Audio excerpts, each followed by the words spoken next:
Halo semuanya, balik lagi di channel gue. Kalau minggu lalu gue cerita tentang beasiswa dan kesempatan kerja di Jerman, pada kesempatan kali ini gue akan berbicara tentang QS World Ranking. Bagi kalian yang nonton video ini, mungkin kalian pernah mendengar tentang QS World Ranking, karena itu merupakan salah satu institusi atau lembaga yang meranking universitas di seluruh dunia.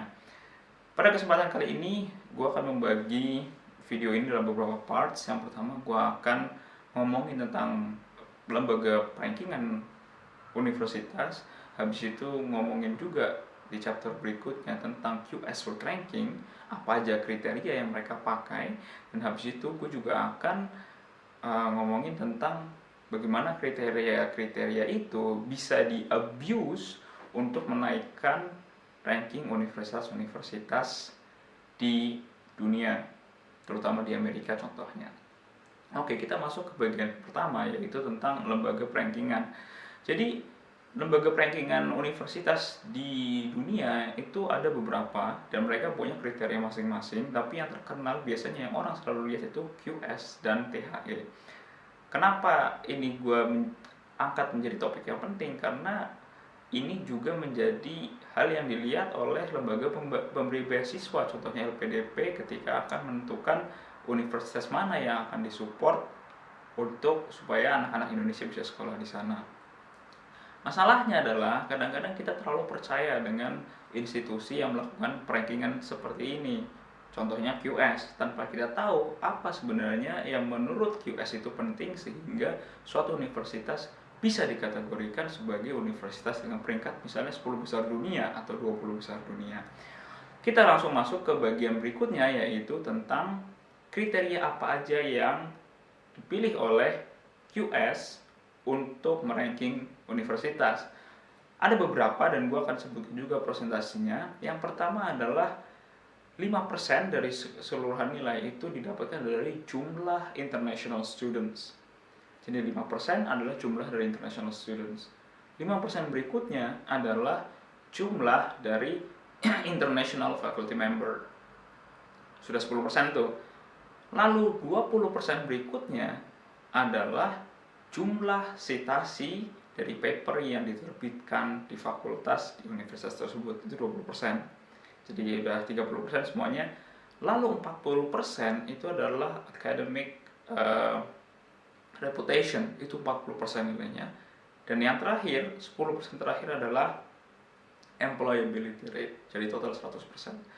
Nah, dari beberapa kriteria tersebut, ketika kita melihat satu-satu, ada yang unik.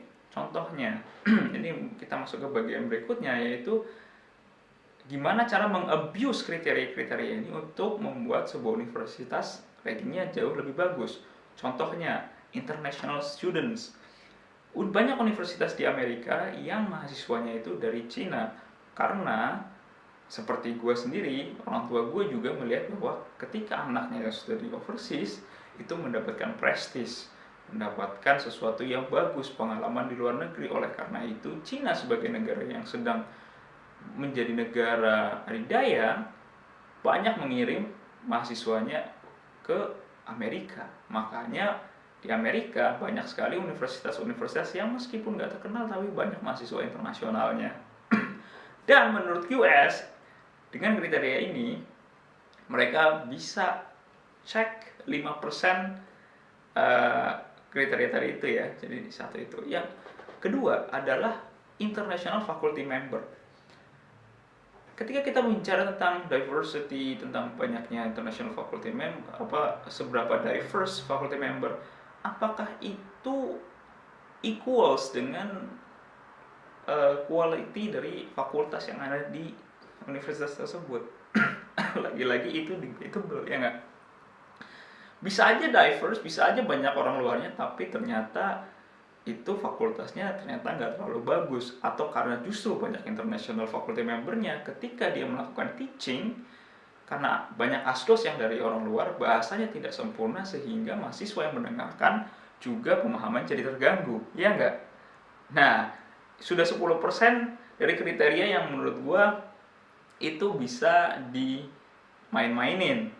Terus yang berikutnya adalah 20% itu jumlah sitasi dari paper. Secara umum ini kelihatannya bagus-bagus saja gitu loh. Jelas kalau suatu paper itu disitasi dengan banyak, berarti credibility dari sebuah paper tersebut bagus karena banyak orang yang melakukan sitasi. Sayangnya ini juga bisa di abuse. Sorry. Jadi contohnya adalah ada suatu universitas, gue nggak akan bilang namanya, dia melakukan sitasi beruntun secara sistemik. Contohnya gini, misalnya ada fakultas yang melakukan research di bidang saraf misalnya. Lalu ada fakultas lain yang melakukan research di bidang vaksin misalnya. Somehow paper dari fakultas yang tadi membuat vaksin itu reverse ke paper yang buat saraf. Bisa aja itu benar ada sangkut pautnya, tapi bisa juga enggak gitu. Dia cuma bilang kayak oke, kita nge-reverse ke paper ini.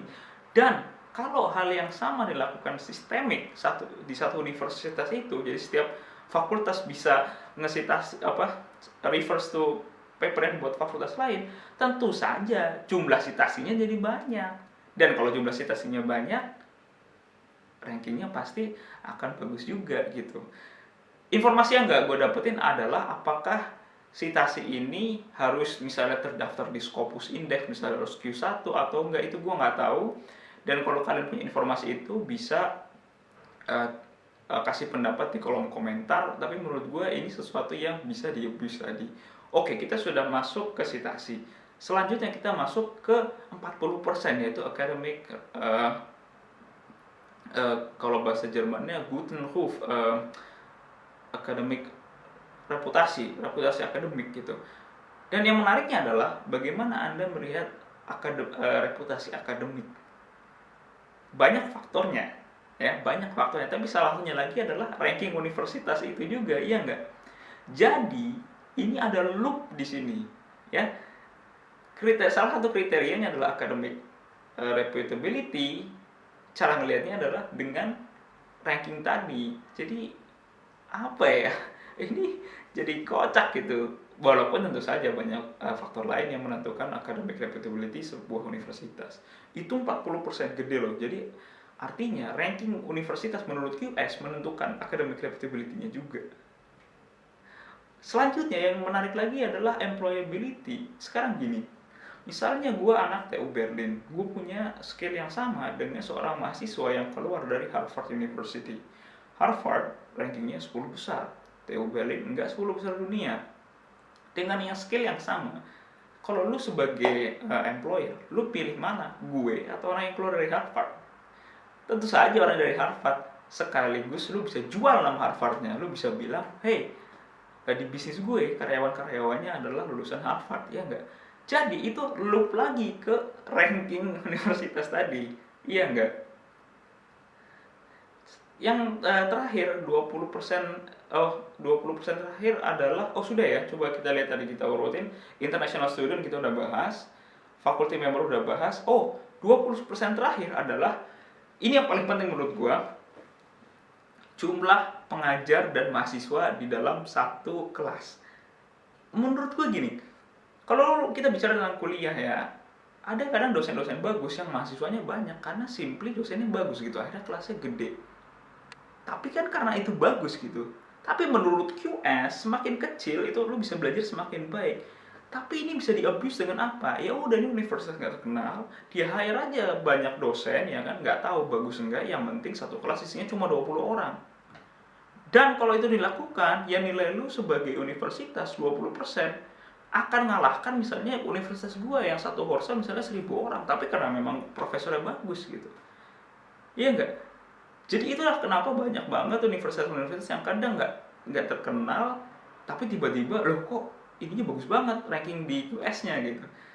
Nah, sebagai penutup, kenapa gue bikin video ini? Karena sebenarnya gue ke-trigger ada universitas di Malaysia yang rankingnya secara engineering kok lebih bagus daripada TU Berlin.